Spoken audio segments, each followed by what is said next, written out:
Car Session. My name is Pam, and I'm going to be your host today. Of course, you are listening to 93.9 FM CICK, Smithers Community Radio. Today's Lounge Car, we are so excited to introduce Sounds Like Things. This is a duo that is made up of Nick, our cellist and composer in residence with Orchestra North. And we also have Andrew, who's a composer himself, collaborator, and experimental percussionist. And Andrew will be on percussion today. We'll briefly speak with these musicians after this piece, but we're going to have two pieces presented here. And if you're watching the video, this looks really interesting. This is such a cool little setup. And if you're listening, and if you're just listening to the audio, we're so excited for you to hear this as well. So without further ado, we'd like to present Sounds Like Things.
So I'm a little bit like crossing over. But yeah.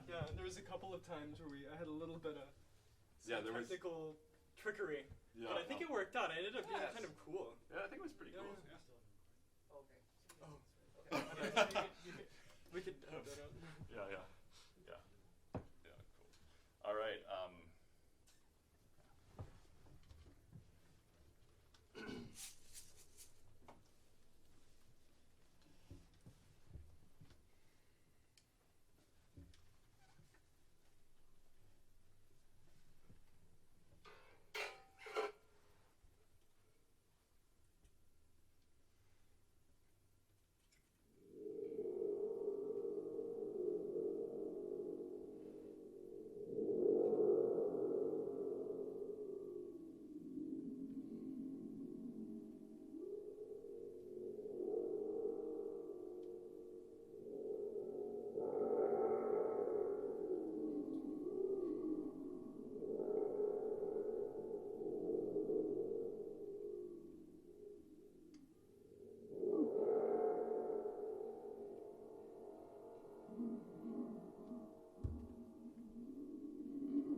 This is a CICK Lounge Car session. My name is Pam. I'm your host, and I'm here with a duo that go by the name Sounds Like Things. So what you just heard was improv. It was improvisational music, and Correct. Yeah. And Nick and Andrew here, who created the music. Nick, I wonder, what does improvisational music do for your brain versus when you're playing a piece that's composed? Do you feel like you have to be more in the moment, or what's kind of the headspace that you're in when you're playing improv music? Absolutely. Being both a classical musician and a more experimental composer as well, I feel that there are actually two very distinct modes that I go into when I'm playing classical music versus improvised or experimental music. In the world of classical music, there is a sort of very sharp awareness that has to be occurring at all times. You have to be in the moment and understanding how you fit in at all times. Whereas with improvisational music, you do have to be aware of how you fit in, and you do have to kind of live in the moment. However, there's kind of more of a, for lack of a better word, sort of Zen-like quality to what you have to do. You have to kind of go into a bit of a trance and just sort of let the music come to you in a way. So you have no idea what's going to come next. You like we in our work we may have a framework that we follow, a sort of plan for the way that our improvisation is going to go overall. But what the next sort of note that comes or the next figure that comes will always be a surprise, and it's a question of being open to sort of accept those surprises from one another. It's very much an interplay. And actually, speaking of interplay, Andrew, was there anything that you wanted to say about that? Yeah, I think when it comes to improvisation, and I come from more of the jazz world where improvising is what you do. However, this is even more so. There's no song structure that we have solos fit in, for example. From the beginning, we're working, in my case, my setup is different every time. This wooden instrument, this is the second time I've played it.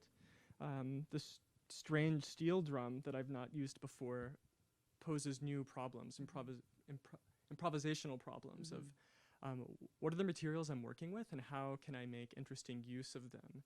And it's always, for me, the thing about improvising is that there's always risk of failure, and that's where the excitement is.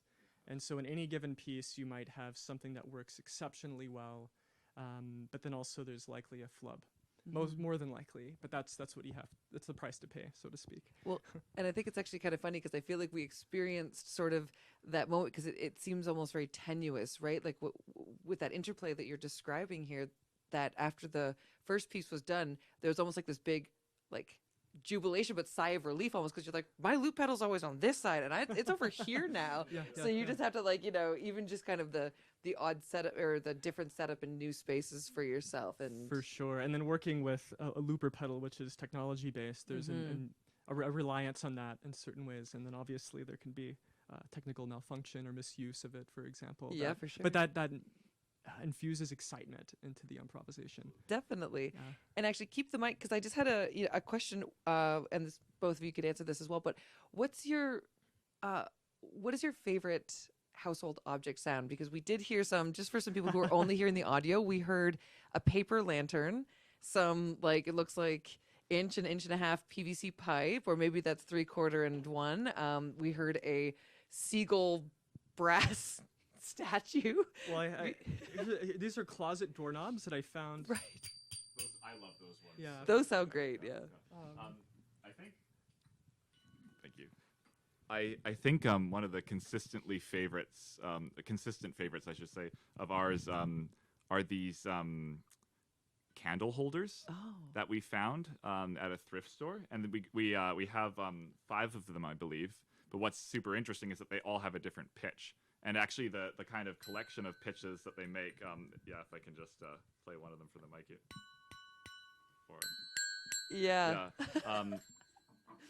It's great because they're not intended to be musical instruments at all, but they have this beautiful sound. Like, they're just these incredible bells, and when we found them, we were very happy. So I don't know that we have a favorite object, but we definitely have ones that are sort of go-to objects. And I feel like those candle holders are definitely within that realm. Yeah. I thought those were actual bells actually when you were playing. Everybody does. It's really funny. We always laugh because, oh, those bells are beautiful. They're not bells at all. They weren't designed to be bells. They're dual purpose, I guess. Exactly. Yeah. How much time do we have? Okay.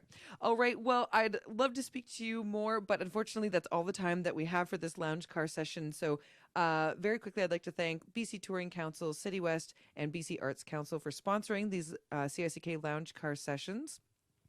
And of course, I'd like to thank Nick and Andrew. Thank you so much for coming. Thank you very much. They are Sounds Like Things. Actually, just very quickly, if someone wants to find you online, is there a place to find you? We have a Bandcamp page, and actually we are in the process of setting up a website. But if you can find us on Sounds Like Things on Bandcamp, yeah, that's fabulous. Yeah. Okay, and you've been listening to 93.9 FM CICK Smithers Community Radio, where we are proudly broadcasting from the unceded Gittendem territory, home of the Wet'suwet'en Nation. And this lounge car is dedicated to Megan. Thanks so much. Thank you very much. Actually, I would briefly just like to thank ONSP for having me and Andrew here as residents. And also, I would like to thank the Bulkley Valley Concert Association for presenting all of our concerts that are coming up, including another composition of mine, as well as a composition by Thomas Beckman, who was featured in another segment. Thank you very much. Thank you. Yeah.